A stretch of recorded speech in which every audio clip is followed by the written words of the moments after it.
Hello, YouTube. This is the Student Witch, and I'm making a video today about bone broth. Over here. First, I'm going to be making this video in stages as I make the bone broth.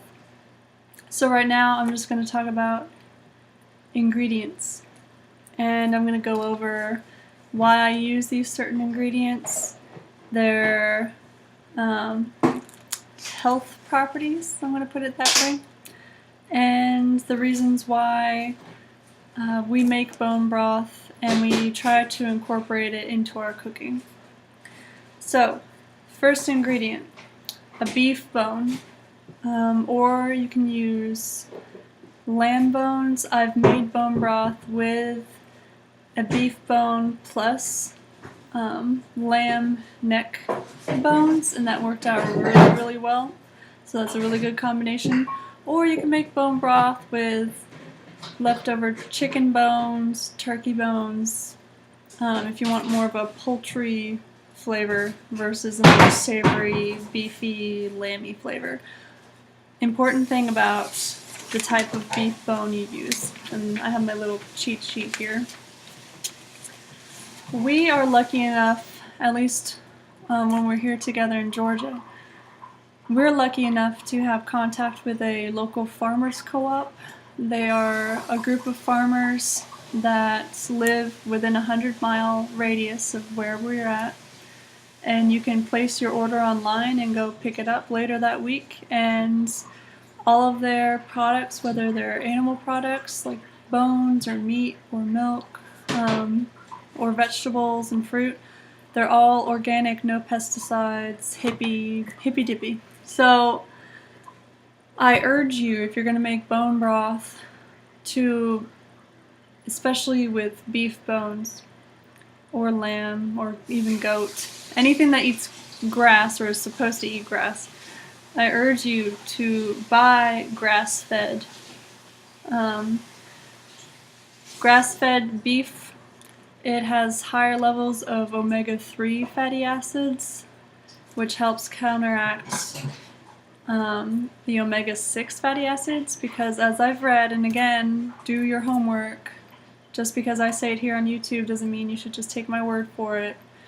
Do your own research and compare various sources. But from what I've read, grain-fed beef in factory farms have unusually high amounts of omega-6 fatty acids. And these, if you have too much of an imbalance between omega-3s and omega-6s, that is what can lead to stress on your arteries, inflammation, all sorts of bad heart or circulatory issues, and cholesterol problems. So, here's our piece of beef bone. Let me make it packaged for you, and there is some, it's not just bone, there's marrow, and there's some meat on it. So a size, about this size would be more than enough. So let that thaw out. Some more information on the beef bone, skin, meat, and marrow.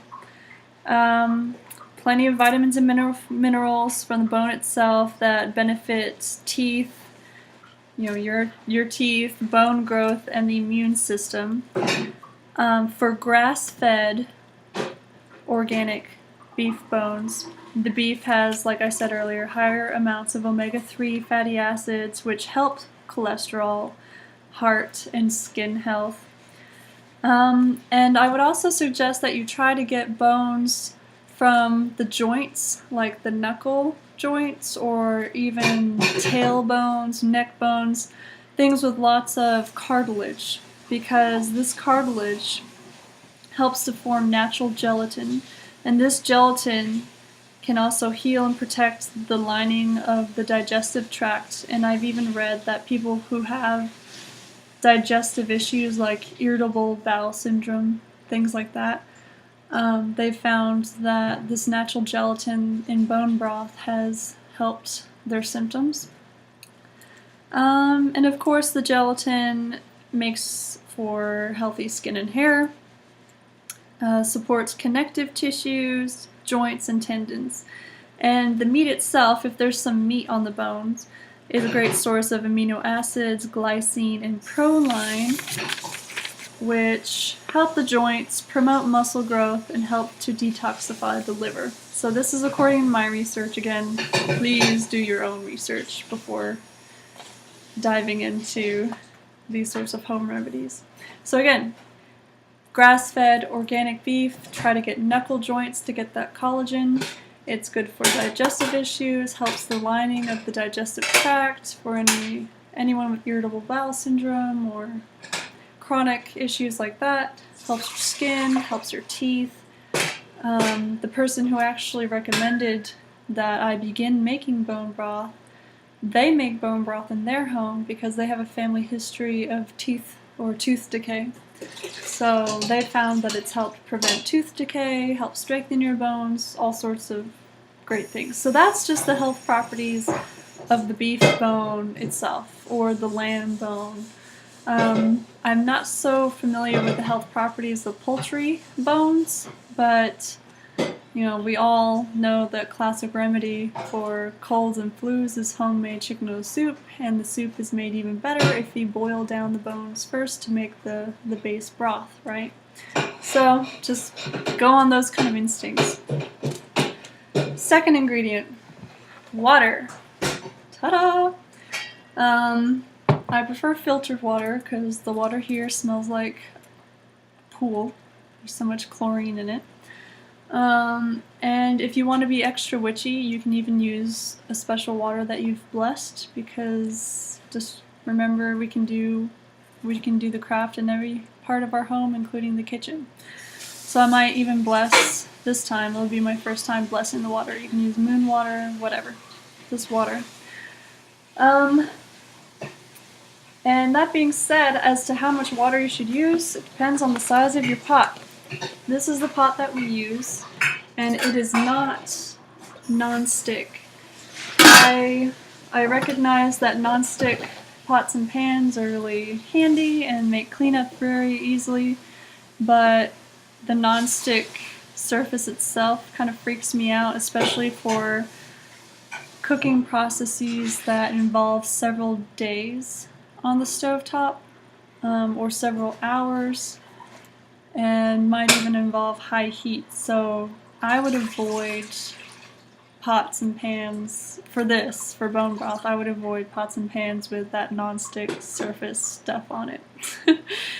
If you have a cast iron pot or some sort of Dutch oven, even better. Or you can always use a crock pot. So, the next group of ingredients are kind of optional. They're fresh herbs, which I don't have on me right now. I do have some dried herbs, which I'll talk about in a bit. The fresh herbs could include just herbs that you think would taste well with beef or lamb or whatever type of bone broth that you're making. So rosemary, thyme, parsley, cilantro, basil, things like that. And these fresh herbs have their own health properties, which would just add to the health properties of the bone, which I'll go over in a second, because I also add an onion, 1 or 2 cloves of garlic, depending on the size, 1 or 2 stalks of celery, again, depending on the size, and 1 or 2 pieces of carrot, again, depending on the size. And for anyone who's made their own kind of broth or boiled down chicken bones to make a homemade chicken noodle soup, it's kind of recognizing the classic ingredients I think we inherited from French cooking of those aromatics, right? The onion, the celery, the carrot, they add these flavors. Well, they also add some great health benefits. Oh, and ginger. I want to talk about ginger in more detail in a second. So the fresh vegetables and herbs that you would add the second day. They add, they have additional vitamins and minerals and flavor to the broth. Garlic strengthens the immune system. Basil has high amounts of vitamin K and A. It has anti-inflammatory properties. Parsley has carotenoids that protect the cell walls from free radicals, even more than carrots. Vitamins K and A. Rosemary helps support the immune system and lowers blood sugar. Ginger, which is not a classical Western ingredient in these type of broths, has anti-inflammatory properties and helps boost the immune system. And I add ginger because I try to model my bone broth after the broth that they make for pho or pho. I'm not sure how to pronounce it. I'm just going to say pho. Sorry if I'm butchering it for any Vietnamese viewers, but it is that Vietnamese soup, and if you have never had it, and if your town or city has a Vietnamese restaurant with pho, go try it because it is super delicious and super healthy. Pho is also soup that's based on the idea of cooking and boiling down bones. So that's why it's so healthy and really good. If you're sick with a cold, go have a big bowl of pho and you'll feel 1,000 times better. Well, ginger is added to the broth to add some flavor. They also add star anise or anise. I say anise. Probably 3 or 4 of these will be added to the broth. Coriander, which is just cilantro seeds for flavor.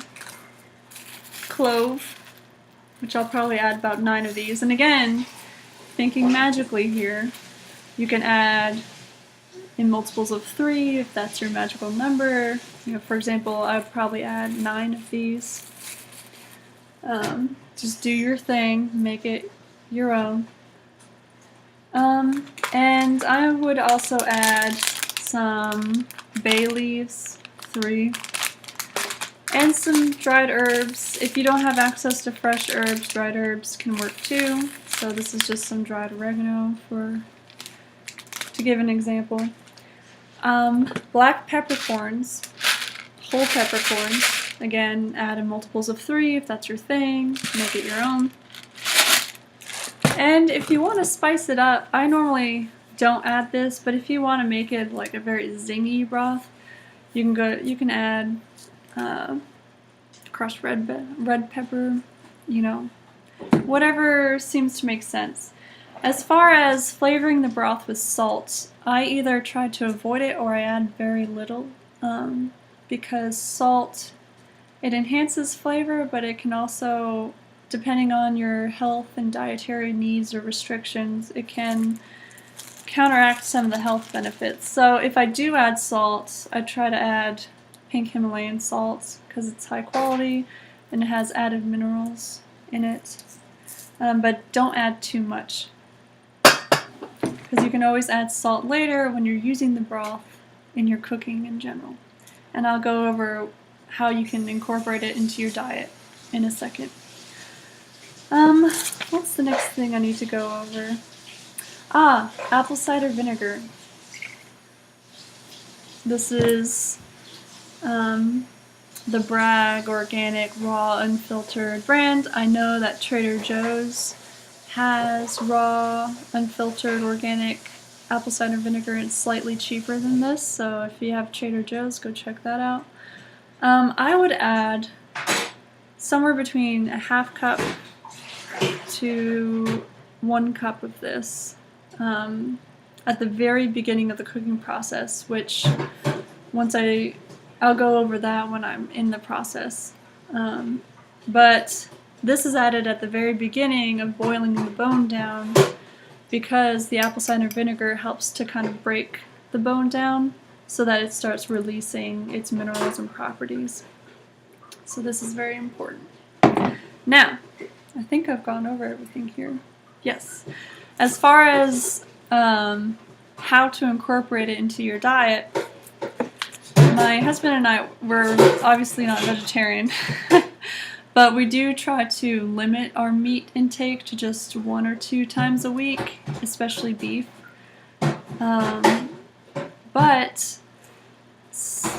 So that means we eat a lot of beans and rice, because we're also poor grad students.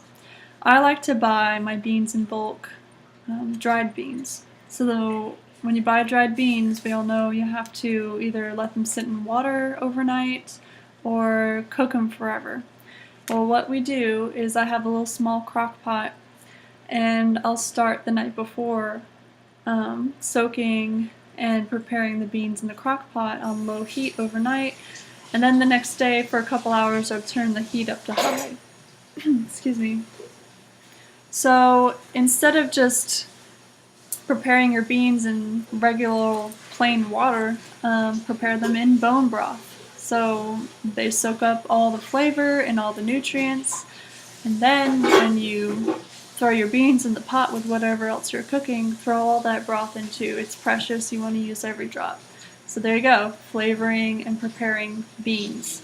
If you're making a soup, even pasta, you don't want to use a lot of bone broth in making your tomato sauce, but you can use like a half cup, just throw it in there, adding all those extra yummy ingredients and flavors and health benefits. You can freeze it, and it will last several weeks in the freezer. And you can refrigerate it, but I wouldn't let it sit for several days in the refrigerator. If you just keep it in the refrigerator, it needs to be used up quickly. So this is the first little chunk of my bone broth video, and the next chunk will be me actually starting the first phase of the video, and if you follow me, I'll show you every step of the way of how I prepare bone broth. So I'll see you in a bit.